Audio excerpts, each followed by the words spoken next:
Hello everyone. इस video में हम दो एग्ज़ाम्स के बारे में बात करने वाले हैं जिनमें जो वैकेंसीज़ थी वो 1000 प्लस थी। तो पहला एग्ज़ाम जो है वो एचपी पटवारी का एग्ज़ाम है जो कि 17 नवंबर 2019 को हुआ। तो इस जो एग्ज़ाम था इसमें जो वैकेंसीज़ थी वो 1195 वैकेंसीज़ थी। तो इन वैकेंसीज़ के लिए जो था वो 3,04,970 बंदों ने अप्लाई करा था। और दिया कितने का वो तो कभी स्टैट्स बाहर आए नहीं, क्योंकि इसकी तो कट ऑफ भी नहीं आई और जो सिलेक्ट हुए उनके मार्क्स भी शो नहीं करे गए। तो इस एग्ज़ाम में ट्रांसपेरेंसी बिल्कुल भी नहीं थी।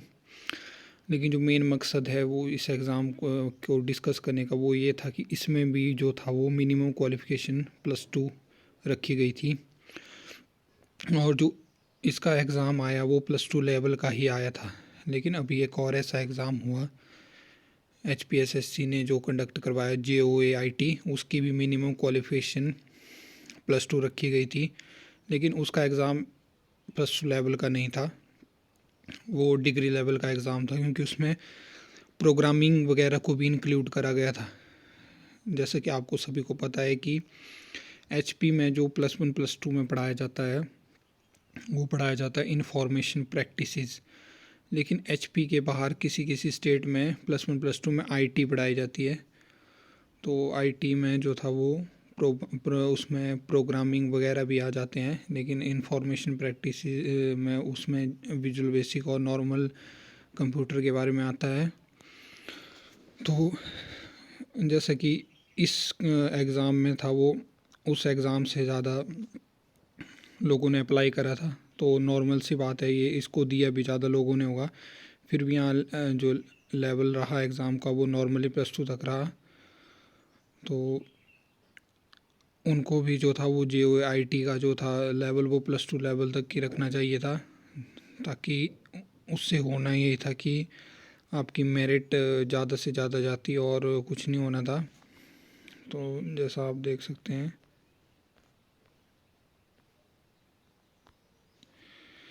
ये हमारे पास इसमें 2,38,000 लोगों ने अप्लाई करा था, जिसके बाद 2,10,000 लोगों को एडमिट कार्ड इशू हुए थे।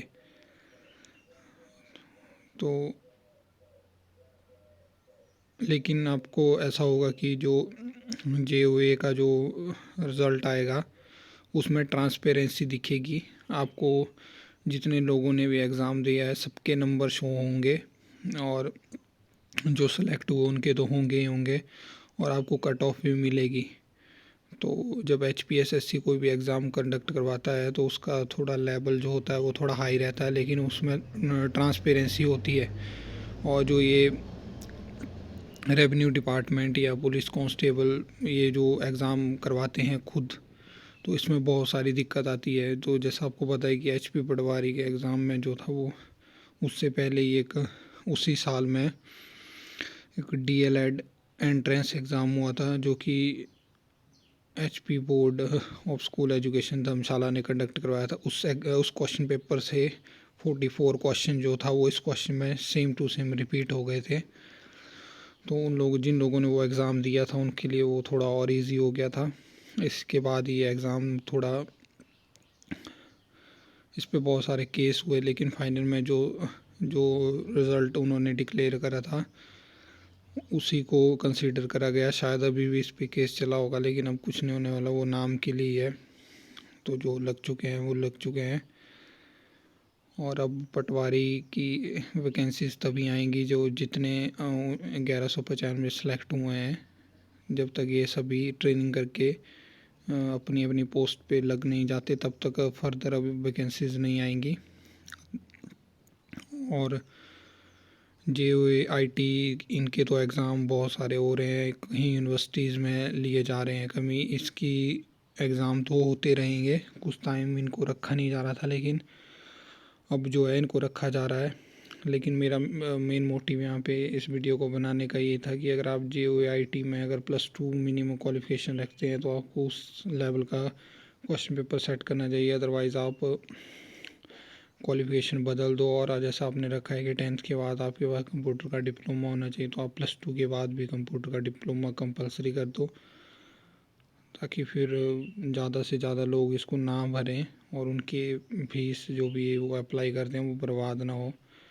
क्योंकि इस तरह का अगर फर्दर एग्ज़ाम क्वेश्चन पेपर आता है तो जिन्होंने +2 के बाद भरा उनके लिए तो कोई भी मतलब नहीं बनता, या किसी ने अदर मतलब डिग्री जिन्होंने BCMC या BTech IT या BTech कंप्यूटर साइंस के अलावा जिन लोगों ने अप्लाई किया था वो भी इस ऐसे क्वेश्चन पेपर को सॉल्व नहीं कर पाएंगे। तो देखते हैं अब इसकी कट ऑफ किस तरह से जाती है। अभी रिज़ल्ट तो 1 मंथ के बाद ही आएगा, 1 मंथ से पहले तो कोई भी रिज़ल्ट नहीं आता। 1 मंथ के बाद लेके चलो आप, अभी 2 लगते हैं 3 लगते हैं कोई पता नहीं है।